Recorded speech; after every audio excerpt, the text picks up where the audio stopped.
Σήμερα θα μιλήσουμε για την ανοιχτή πηγή πληροφοριών, ένα σημαντικό εργαλείο για την ανάκτηση πληροφοριών από διάφορες πηγές. Πρώτα απ' όλα, τι είναι η ανοιχτή πηγή πληροφοριών? Είναι ο τρόπος με τον οποίο μπορούμε να συλλέξουμε πληροφορίες από δημόσιες πηγές, όπως ιστότοπους, κοινωνικά δίκτυα και άλλες διαθέσιμες πλατφόρμες. Μια από τις βασικές αρχές της ανοιχτής πηγής πληροφοριών είναι η αξιοποίηση ελεύθερων πόρων. Αυτό σημαίνει ότι μπορούμε να αποκτήσουμε πληροφορίες χωρίς περιορισμούς και αυτή η ανοιχτότητα συμβάλλει στη διασφάλιση της ελεύθερης ανταλλαγής ιδεών και πληροφοριών. Ένα σημαντικό εργαλείο στην ανοιχτή πηγή πληροφοριών είναι η διαχείριση δεδομένων. Πώς μπορούμε να οργανώσουμε και να αναλύσουμε τις πληροφορίες που συλλέγουμε?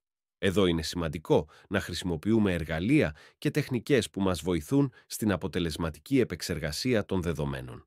Τέλος, πώς μπορούμε να χρησιμοποιήσουμε αυτές τις πληροφορίες? Η ανοιχτή πηγή πληροφοριών μπορεί να εφαρμοστεί σε πολλούς τομείς, όπως η έρευνα, η ασφάλεια και η λήψη αποφάσεων. Περισσότερα στην ιστοσελίδα μας και στη Σχολή Ιδιωτικού Ερευνητή.